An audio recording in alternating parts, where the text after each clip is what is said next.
I'm just extraordinarily curious about this whole hand thing because the reason is I think there's some merit to that. I think, and the reason I believe that is if you're sitting here, like if Colton were to walk into the room, we'd been friends for a while. He walked in, and I have my hands open. It's a sign, like there's energy coming out, like there's a force of warmth in the circle of my arms coming out. And if I'm talking to you like this, I'm being friendly. Like it's a gesture of being friendly. If I'm talking to you like this, it's more aggressive. It's like I'm feeling the forces of the negative parts of the earth coming at you. Like I'm talking to you. But if I'm talking to you like this, I'm open and honest. Right. And if I feel like when I'm meditating, if I hold my fingers like this, I never understood that before. When people would do that, and they would go, I feel like I'm encapturing and encircling my own energy. Like when my hands are open, I feel like it's escaping. I feel like when I close them, I feel like I'm keeping it to myself so I can love on it some more. Do you have ever felt that way? Because if I feel like from just martial arts training, if I stand back with my foot back and I'm going to check you, my hand, like a superhero, is forcing out that energy toward you, and I'm either going to stop you or you're going to stop. And that's a universal sign of halt. People know. So I think you are right that hand gestures are very, very important. How do you use them in your meditation? I think it's more of like a conscious thing, like because you tell yourself consciously if your hands are up, you feel different in your own mind, like because you've told yourself that. Kind of like intent, like right. So you know if you turn your hands down and you need more grounding, consciously you're gonna make yourself do that. Versus you know if you're going with the intentions into meditation to be open, you're gonna face your palms up. Intentionally being open to whatever. I don't know, just sitting here right now, Mr. Schmidt, I'm thinking that I would have a more difficult time thinking I am open with my hands down. It seems kind of weird. You told yourself that when your hands the intent that it's not. Hold on, I feel open. I don't know. It's all intent. Everything is intent. You're telling yourself. I don't know, I mean, when we're talking most of the time, like I used a lot of hand gestures, and I did not realize this till we started filming this thing. And right. Yeah, I use a lot of hand gestures, so I understand when people say, "Oh, wow, you sure do talk like, whoa, like lots of hand gestures." Like, oh, I see it now. I'm not really sure because I'm sitting here talking right now, and I'm used to writing notes as we do the podcast a lot of times, and my hands would be down, but that doesn't make me feel any different than I think, if I'm sitting like this. But I think it looks better on camera if you're, up here and open instead of having your hands down. This looks real strong. I mean, body language, or if you have your arms crossed, somebody can obviously, oh, well, he's not open to the suggestion if he's sitting like this. But, if you're sitting or you're leaning forward like this, you're engaged in a conversation. And also when you're, speaking with someone, if it's just two people, well, you have that mirroring effect of, if you like each other, you're going to follow the movements that they do, whether it's consciously or unconsciously. Then you have the accidental touching things where I think your hands have a lot to do with things, but I think it's more like Ashley says, it's just the intent of what you want to portray. But I don't necessarily think that you have to do this to get lifting meditation force either. Well, maybe not. I don't know. I think the individual is different. That's why we celebrate the individual. But I do believe that from exploring some of the gurus of India and their meditative practices, that certain positions are very important. Like I had one guy that I was listening to the other day, and he cracked me up. He's like, okay, all of your organs in your body are just a bunch of bags of stuff. And if you're just slumped over like this, well, now you're squishing all your bags of stuff that help give you life. So if you're sitting way up with you're letting them hang properly, all your bags of stuff, so they work better. And if you hold your hand position just right, it creates your aura and energy around you to flow more properly. Those kind of things are really fascinating to me because I believe there's a lot of truth to that. And I think there's a lot of truth if Ashley or Colton was a stranger and he's kind of walking up on me, we're like maybe in a shopping mall or something, he's walking past and I wasn't paying much attention. He's not even looking at me or thinking about me, but I misread it. And I kind of do that. Maybe we're about to bump into each other or I think he's a terrorist, whatever. I just, hey, you feel somebody's hand when it goes up like that. I think it's hard not to. I think you just feel it. I think you feel it. Yeah, you should probably point that somewhere else. I'm getting too much of a vibe when you're putting it directly. Point it over there. Yeah, I don't want to just blind you over there. I've seen those YouTube videos where somebody's running at you and you do the shock therapy out of your hands. I've seen those. It's scary, but I do believe that if we can channel our own energy, like when they have those devices that look at your aura and they can see the energy breakups of the whole thing, it's really pretty cool. Your chi. Yeah, your whole chi. There's a lot to that, and it has a lot to do with hand position. The thing with your posture coming up. So I used to have like anxiety attacks, and I did relaxation tactics, visualization, stuff like that. With your hands, they just lay them down when you're laying down. But your posture has a lot to do with your anxiety, because when you open up, your breathing is better, because your breathing can control anxiety a lot. Yeah, so you're kind of collapsing it down. That's a lot to do. So posture has a lot to do with your breathing and your energy and all that. I never thought about your bags of stuff being squished. Like I'm thinking of, you go to the store and you get your bread and your milk and somebody throws your milk on top of your bread. That's not going to be a good bread substance when you get home. So if you're like, all slumped over, you're messing up your bread. Right. You got to bring your bread out, right. Keep it fresh. You got to get Dave's bread. Yeah. Right. It was really funny to me because it was a perspective that I had never thought about, and it makes perfect sense. You ever been making a sandwich and you pull out that whole lumpy bread? Yeah, it's horrible. What is this? And that's what bread I bought. So when you go to meditate and you have lumpy posture, you're making a sandwich out of lumpy bread. Right. So when you are meditating, you need to open up and expose your sandwich bread. And let all your energies out. Yeah. Yeah, you can't control your breathing like this. Because, trust me, I used to have bad posture. I mean, I still do. But, yeah, it controls a lot of stuff. Yeah, I think it's really important. I think it even says a lot about your own personal confidence, about the airs about you. Whenever you have somebody doing this and they kind of look at you like that, I mean, that's a lot of body language. That's a lot of problem.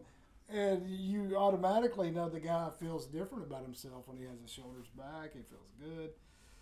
I remember going to California with Lindell. Oh, God. And Lindell has his hands in his pockets. And out of nowhere, this guy comes out of nowhere and says, "Hey, you're insecure, aren't you?" to Lindell. And he's like, "What?" He's like, "Yeah, your hands are in your pockets. That's a sign of insecurity." And it messed with him all day. Because, you look at LK, he prides himself on being, like, kind of built, strong, or whatever. Yeah. It killed him. It killed him, dude. It killed his spirit. Yeah, of course it did. So I worked for a private physician at one point in my nursing career, and on one of my first couple of days being in that clinic, he would go in and talk to a patient, and I would put my hands in my pocket, and when we came out, he said, "Don't ever put your hands in your pocket again because it shows that you're bored with the patient. You're bored with what's going on." Yeah, hand language makes a big difference. Like, it shows a lot. Dude, the thing is that I've had a lot of nurses be like, "Oh yeah." You're like, "God, will you get sick, buddy? Will you hurry up and get out of here?" You are so boring. Yeah. You quit coming in here every Tuesday. I'm sure that stuff happens. Why do you come in here every day when you know I'm getting off work? Why are you always at my car? It's so weird. God, at least your hands aren't in your pockets. But all joking aside, that stuff really sends language. Body language is important, and the body language back to yourself. You know, because for me, for whatever reason, I feel confident. You know, I don't have any reason not to feel confident. I'm not, and you're not either. And from everything I know about you and y'all, we carry ourselves with a. We're not. You know what's wild about that? So you got the kid who's leaned over, he looks sketchy, right? He's like, oh, he might be a threat. But you also got the guy who's just ready. He can be a threat.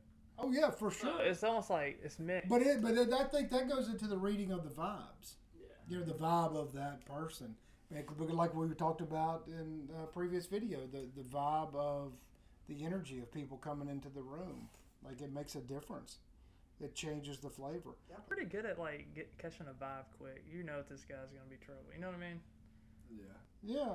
From the most part, you can feel that. I think sometimes you're like, well, that water's kind of warm. Let's see if it's gonna feel good. Come over here and let me jump in this pool. You know what I mean? It's kind of the same. I don't mean that in like a gay deal. I mean like we're in a big deal. You know what I mean? We're in this big swimming pool of vibes here. It's a swimming pool full of guys. Yeah. I mean, that's not what we're talking about. You got the Bohemian Grove. Boy, you cute little boys over there. Yeah. Well, let's go into the cremation of care while we're talking about it. What do you do with your hands when you jump into a swimming pool full of guys? I don't know. Hey, there's a pool full of women over there. Those are guys. This is 2022. We have to ask each one how they identify first. Well, that's true. They're guys. They're just they. It's they. It's they. It's just they and them. So when you jump into a pool full of theys, what do you do with your hands? I'm gonna get out of the pool. I'm just gonna get out of the pool. Use your hands, knees, the ladder. As we're talking, we're just making jokes and fun now, but it really is important. Posture is important. I think hand placement is important. We talk with our hands, especially you. Well, I think when we were talking about talking and meeting people, this is something that always irritates me is when people are always on their phone. You see people, especially going out on dates. If you go out to any restaurant, they're out on dates and this is how they're hunched over like this. Like, what does that say about the date? Now, if you're on a date with somebody and they pull out their phone and you're just like, you're not interesting, let me do this. Like, how? You're sending a text to your girlfriend, save me. Yeah, right? Yeah. It's like, hey, can you come over here? I'm dating somebody. Hey, can you call me? They got FOMO. They're missing out on social media. Yeah. But I mean, you do see so many people. I mean, they got their head in their phones, and this is how their posture is like all day, like all day. But Trey, you say that, but what if you're on a date with Ashley and your stocks just blew up? Are you gonna be like, oh, hold your mouth, woman? Come on, redhead, you ginger! I'm trying to do something over here. Made $30,000. This date can suck it. Well, no, we have rules at dinner. There's no phones allowed at dinner. You cannot be on your phone at dinner. Like, if there's some immediate shit, like, we'll have a screen up, like, we can glance at. But if we're eating dinner or any meal, if we're at the table, there are no phones allowed. Like, the phones are over there on the bar. Like, there are absolutely no phones allowed. You gotta get Robbie ready. Fantastic practice. Because, I mean, when people are over, like, you can't get to know somebody if everybody's on their phone. Like, what's the point if you drove all the way out to my house and we were sitting around the table eating dinner and everybody was on their phone? Well, like, you could have sent me a text at dinner and be like, hey, I'm eating dinner too. Oh, me too. What are you having? Send you a picture of your food, right? Send you a picture of my food that you made for me. Yeah. Like, bro, look what I ate today. Yeah, I made that. Yeah, I made that. I mean, that's what I was there. That's what I feel like. That's a very millennial thing, right?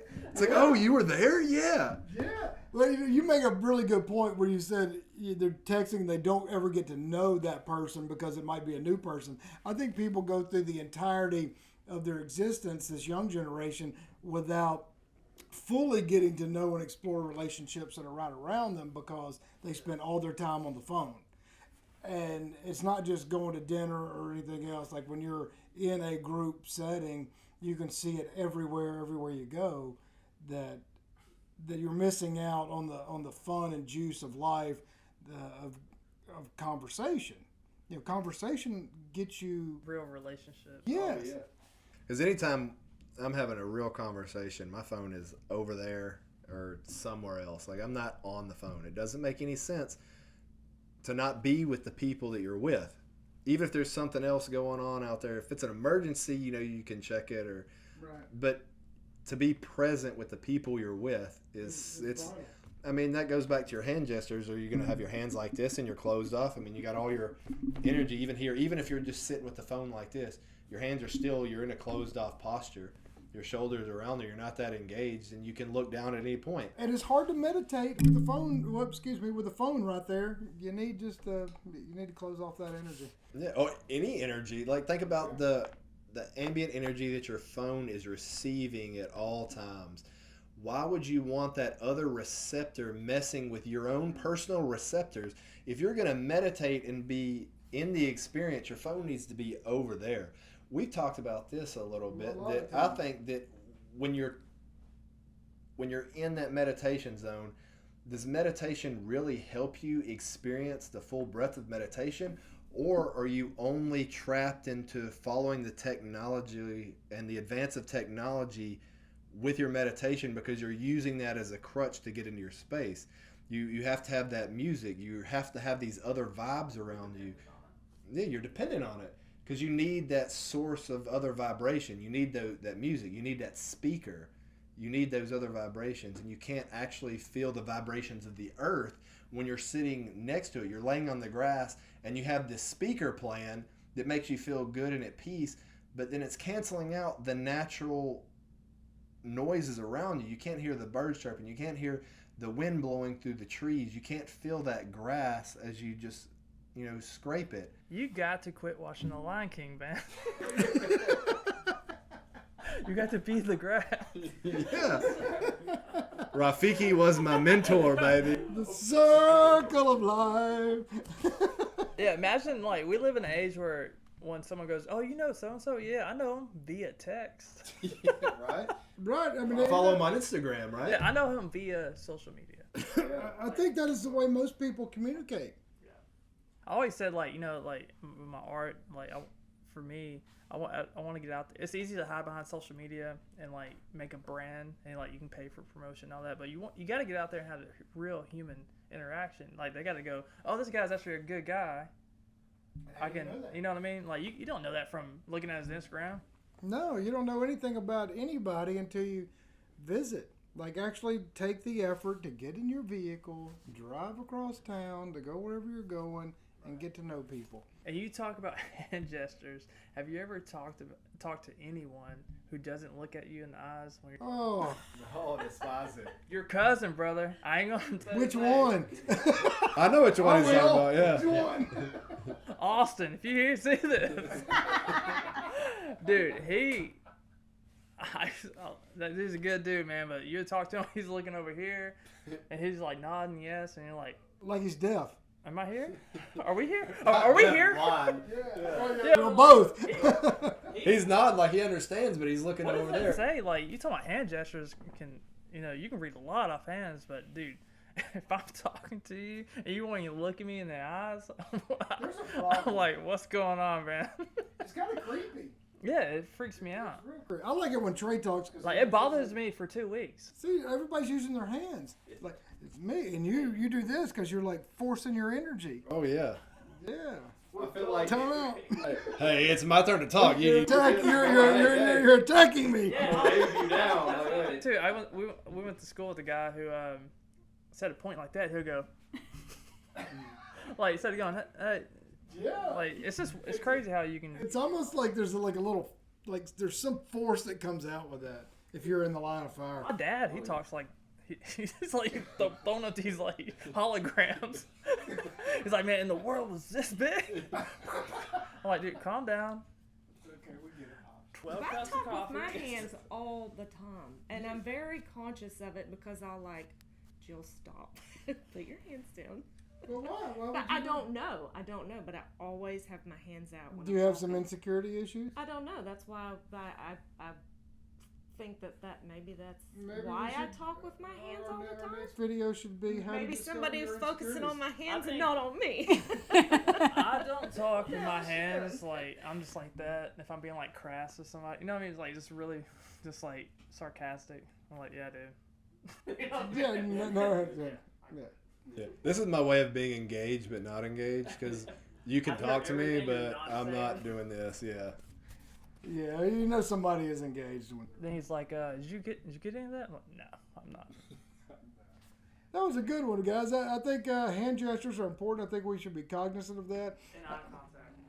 Eye contact is vital, and so is sitting up straight, making sure your bags of junk are just hanging properly, so they work good. So when you make a sandwich with your swimming bags, pool of guys.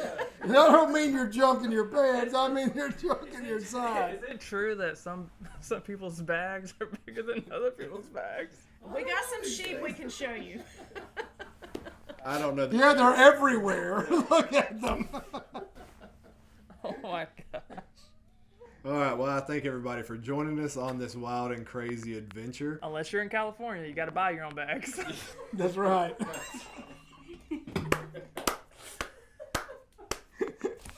Thank you for joining us. You can find us at Rumble, BitChute, and Odyssey. Of course, please come visit us at Mystics of Texas. And if you want to come join us live, just give us a call, make an appointment. We'd love to have you out.